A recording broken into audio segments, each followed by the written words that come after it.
Okay, so let's continue with the breeding management.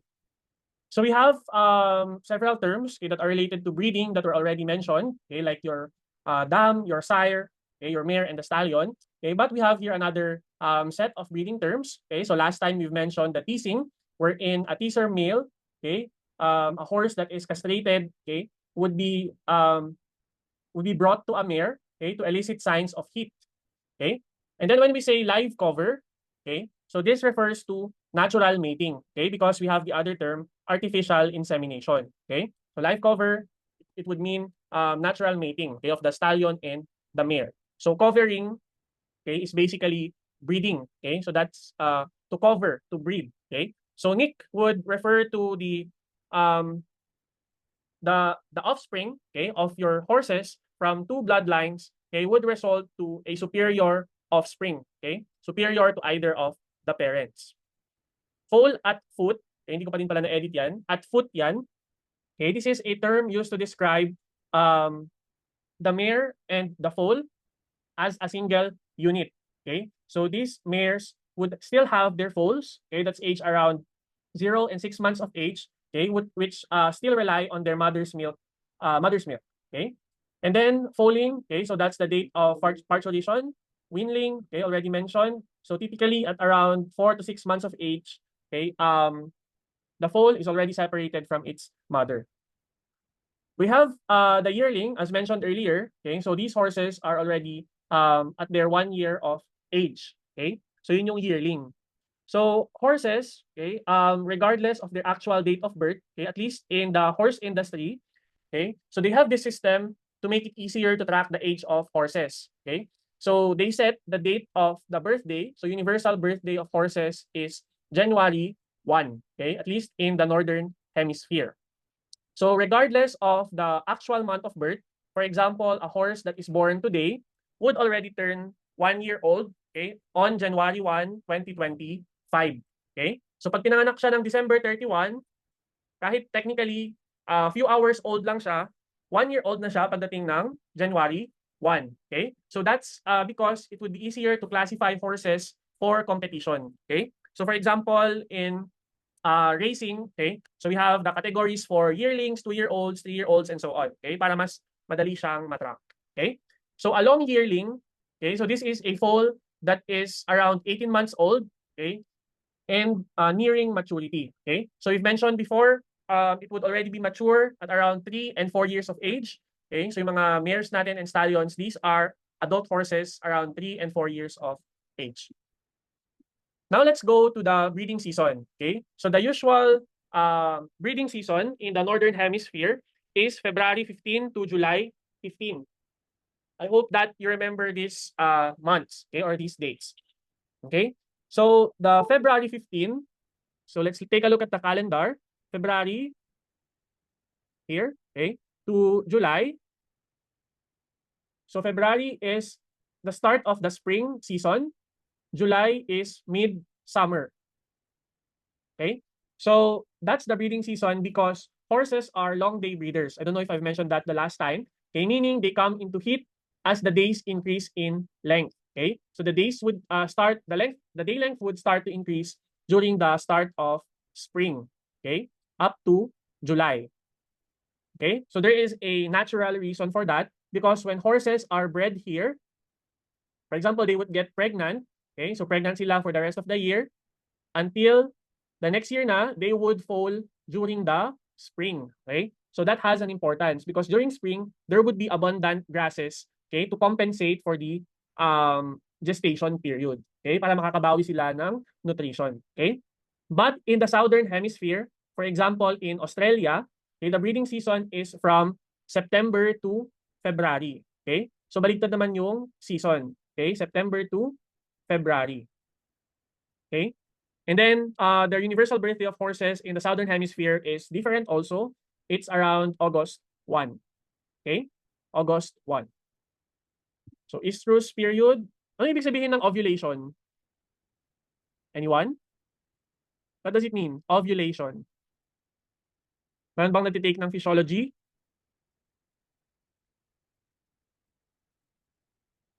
Wala.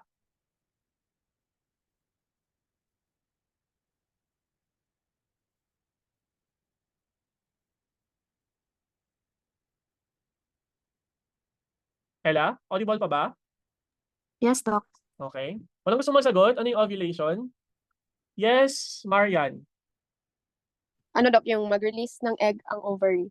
Okay? So mag-release ng egg. Okay? So variable ovulation during spring, but the ovulatory season is during the summer. Okay? So non-ovulatory during winter and late fall. Ibig sabihin, okay, there is no signs of heat. Okay? Walang active na reproductive system. Now let's go to estrus detection. Okay? When you say estrus, okay, it refers to the heat period. Okay?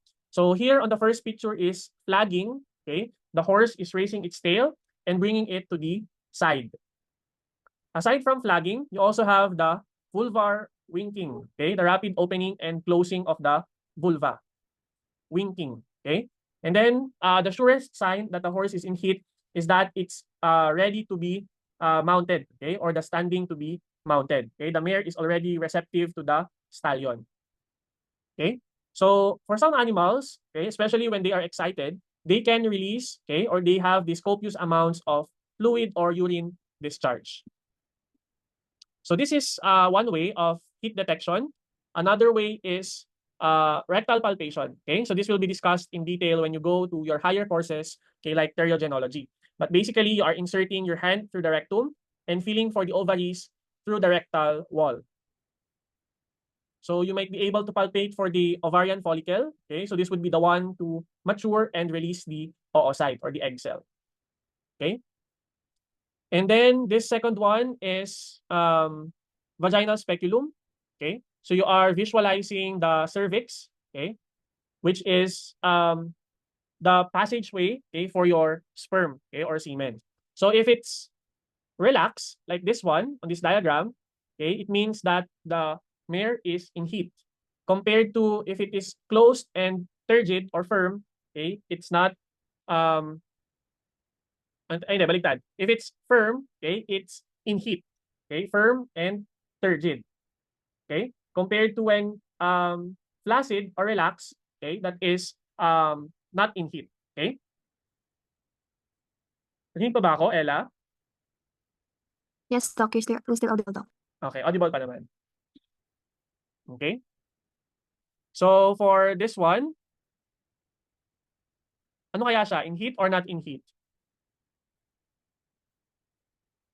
Anyone? Tingin nyo, based dun sa diagram. Yes, hindi ko makita yung nakapila na naka-raise ng hand. Yes, Val. In heat, Doc. That's my guess. Bakit in heat? Siguro di lang maklear dito pero I see parang nag-ball-like siya, parang ano siya, nag-inflate, ganun. Okay? And also, so tama, this one is in heat. Okay? And also, it would appear edematous. Okay? Or parang siyang basa. Okay? Because your estrogen, okay, would, ang tawag dito, would cause, okay, the edema or the increase in fluid secretions, okay, in your reproductive tract. Okay? So perhaps I should show more pictures later on. Okay? And then the last one, this is ultrasonography. Okay, so transrectal ultrasonography. Okay, the transducer is inserted through the rectum.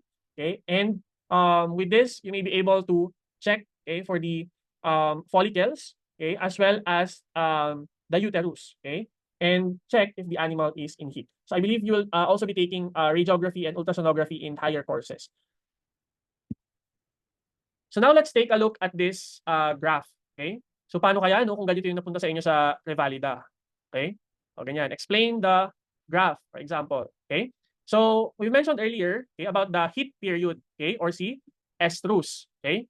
So this one is estrus. So how many days? So 1, 2, 3, 4, 5, 6. So estrus in mares is around 5 to 7 days. Okay? Ganun katagal yung period of receptivity.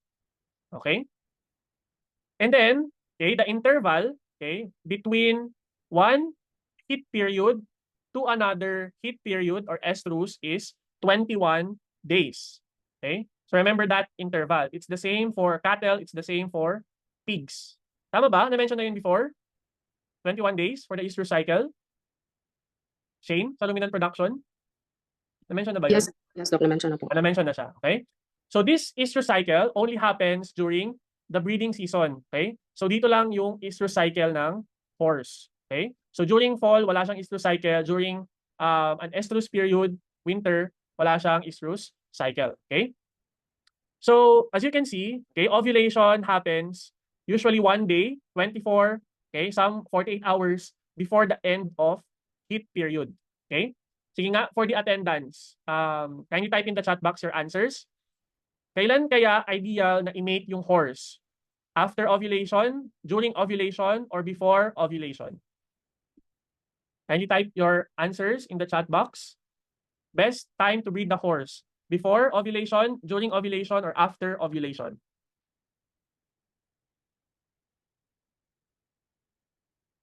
One minute.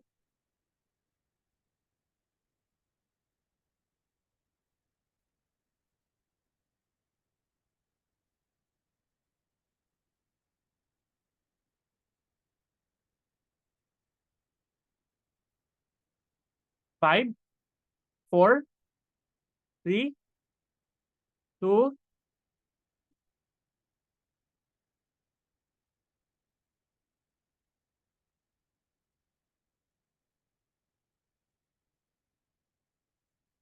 one. Wala na?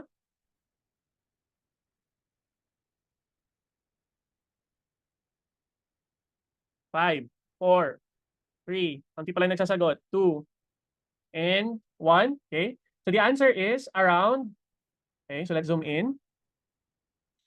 Around 36 hours. Okay. So this is 24 hours around here.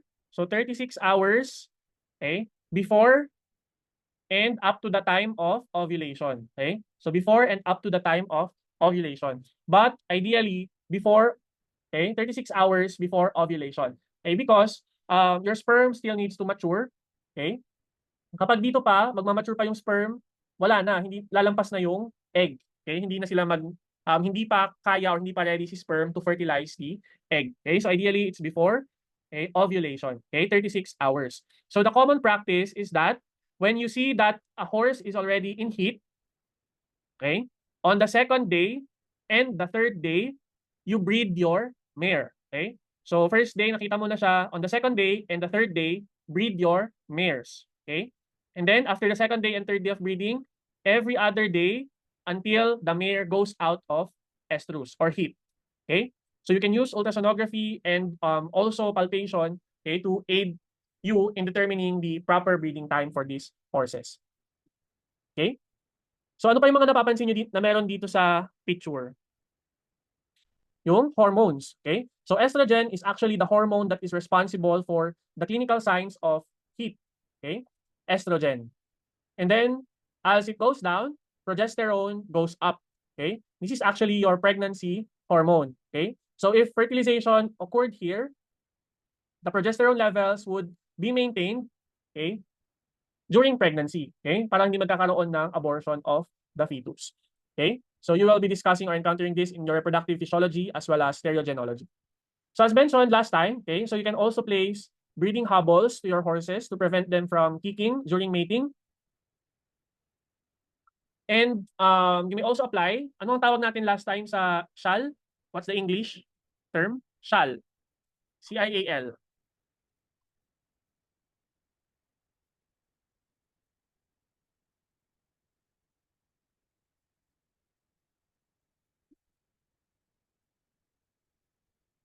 Hello?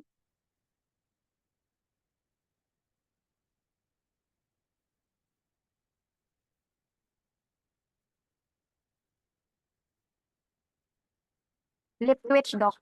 Yun, okay? See? Lip twitch. Okay? So, sedation may be performed, okay, yung chemical restraint. The usual sedative that we use is xylazine, okay? But usually if the physical restraint doesn't work, that's the time when you can do the chemical restraint. But as much as possible, okay, you should do the physical restraint first, okay? So also you may need to wash the genitalia and the perineum with water and povidone iodine. Okay? Same with the stallion. Okay? So remove the solidified secretions prior to the breeding season. Okay? So let's have another 2-minute break before we proceed with artificial insemination.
Okay?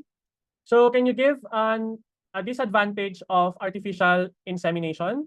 Ano kayang disadvantage? It's expensive po, Doc. It's expensive. Okay? Yes, You need to have proper training and skills to be able to perform this. What else? Complicated siya i-perform, Doc. Complicated. Okay? You need to have a training. Okay? And also skills in rectal palpation. Okay? But it also has a lot of advantages. Okay? But I think I forgot to mention this sa isang section. Okay? But artificial insemination is not allowed in toro breeds. Okay? Or toro breds. Okay? Toro breds. Okay? It's not allowed. Okay? Because historically, okay, they want to have a control, okay, on the breeding practices. They believe that artificial insemination would lead to a decrease in genetic diversity. Okay? Because for example, if you use the same stallion to breed a large number of mares, okay, nababawasan yung gene pool. Okay? That's why it's not allowed. And take note, as we've mentioned last time or discussed last time, thoroughbreds are the breeds, okay, that we use in our horse racing, okay, in the Philippines. Okay? So advantages. What about advantages of artificial insemination? Anyone?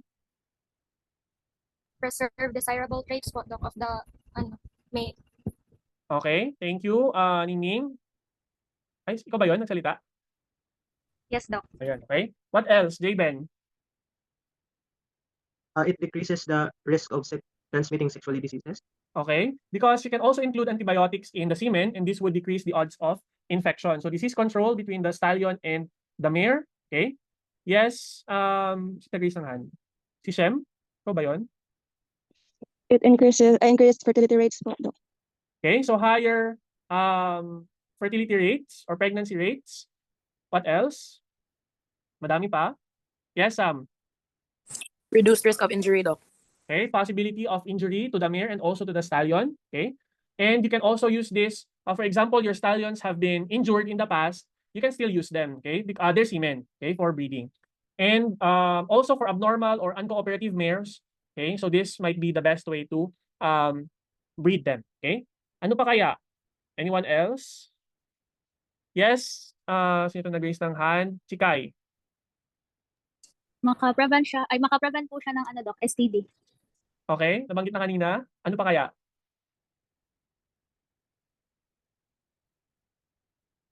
Optimized use of semen, Doc.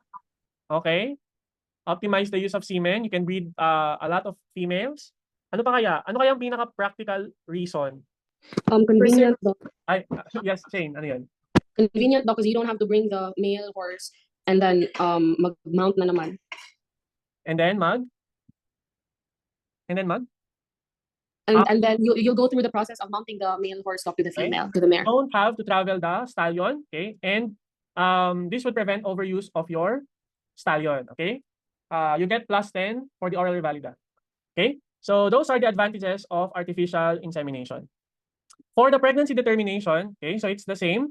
Okay, so if, for example, the mating is not successful, okay, then the mare should return to heat after or within 20 or after 21 days, okay, from the date of mating. So if nag-heat siya, ibig sabihin hindi siya pregnant, okay? So the problem is silent heat, okay? If you say silent heat, the female goes into heat but there are no observable or obvious signs. So in that case, you may mistake it as pregnant, okay? Even though nag-heat pala siya, hindi lang obvious yung signs. So what you can do is to do rectal palpation, okay? So the earliest that you can do, at least for the experienced palpators, around 30 days, okay, you can already check if the animal is pregnant or not. Or even earlier at around 18 days, okay? For some, there are reports 10 days, okay? After breeding, you can check if the animal is pregnant or not using ultrasonography, okay? So the ideal would be to detect as early as possible if your animal is pregnant or not, so that if it's not pregnant, you can rebreed it again, okay, to optimize your production, okay, doon sa farm. Now, we've already mentioned this last time, okay, yung estrus manipulation, okay, or some management tools to alter the estrus cycle, okay, to make the estrus cycle earlier, okay. Since horses are long day breeders, we can extend the hours of day length, okay, by providing the lights, okay. So this is usually done during December, okay, and then every day until February of the following year, okay. So 2 months, December 15, for example, up to February 15, okay? Before the start of the breeding season. Okay? So what you can do is to provide 2 hours of light before sunrise and then 2 hours of light after sunset. Doc, bakit hindi na lang 24 hours yung ilaw? Okay, that's counterproductive. Okay, it would be stressful for your females. Okay, so 2 hours before sunrise, 2 hours after sunset. Okay, or you should already turn on the lights 30 minutes before the expected sundown. Okay, so again, if there's continuous light, your mares will not cycle properly. So I usually ask this diagram. Okay, fill in the blanks yan usually sa students ko ng theriogenology here in UPLB. But we'll not do this since you're still in production. Okay, but just for familiarity, okay, this shows the natural control of the estrus cycle. Okay, so it all starts with the brain. Okay, from the hypothalamus, okay, nagproproduce yan ng hormones, signaling the pituitary gland, which then signals the ovary. Okay, so in the ovary, okay, you have here this circle is the developing follicle. So if mature na yung follicle, magre-release na siya ng egg, okay, going to the uterus. What happens to the follicle, okay, that has already released the egg? It becomes this corpus luteum. I don't know if you've already mentioned that, okay, but this structure produces the T4 or progesterone, okay? So si progesterone yung nagme-maintain ng pregnancy as mentioned earlier, okay? So we have commercially available hormones. For example, we have PGF, okay, prostaglandin F2 alpha. So the prostaglandin is naturally from the uterus, okay? And it would lyse or kill the corpus luteum, okay? And what happens if the corpus luteum is killed or lyse? Uulit yung estrus cycle, okay? The female will go into heat again, okay? Parang sino-short cycle mo yung mare if you provide this commercial prostaglandin, okay? The PGF2 alpha. We also have commercial progesterone. Sabi natin kanina, kapag bumababa si estrogen, tumataas si progesterone. And it's the other way around. Pag tumataas si progesterone, bumababa si estrogen. So you can give commercial progesterone to suppress heat. Okay? So baliktad naman yung kanyang effect. Okay? So to suppress the heat. So there are a lot more hormones which I believe you will still encounter in your higher courses. Okay? Nandyan din si oxytocin. Okay? So it's the one responsible for the contractions of the uterus, especially during childbirth. Si E2 is estrogen. Okay? And ang dami pang iba. Okay? Now, lastly, okay, although we've already discussed the records nung previous lecture, okay, this one are teasing and palpation records. Okay, so they would look something like this. Okay, you have here the months and the days. Okay, so you can indicate, okay, when you observe the animal in heat or kailan siya na breed. And you also have here the palpation findings. Okay, so you can indicate here the follicle size, okay, the cervix, follicle consistency, etc. So I hope that you'll be able to learn this in your theriogenology or obstetrics, okay, kung paano mag-fill in ng records. And we do that actually as an examination. Okay, pinapapalpate namin and then ano ba yung consistency ng follicles, if it's firm or soft, okay, etc. Or meron bang presence of the corpus luteum. Okay, so just for appreciation naman at this point, okay, in your course. Okay, so may nagtanong dun sa previous class if only the veterinarians can perform palpation.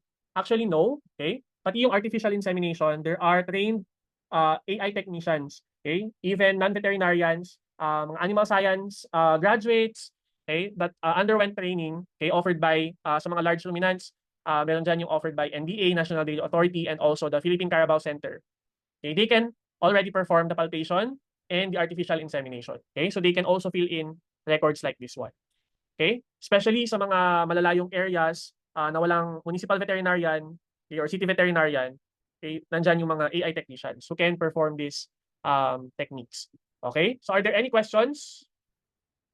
Let me just check. Present ba si Jane? Oo nga pala. Present, no? Siya yung kasama ni ano?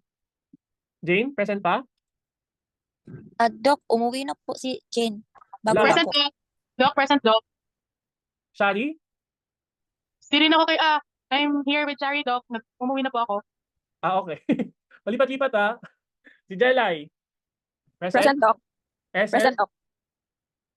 SL? Wala? Karyas? Shane? Shane Dal? Kasi Doc. Si Jake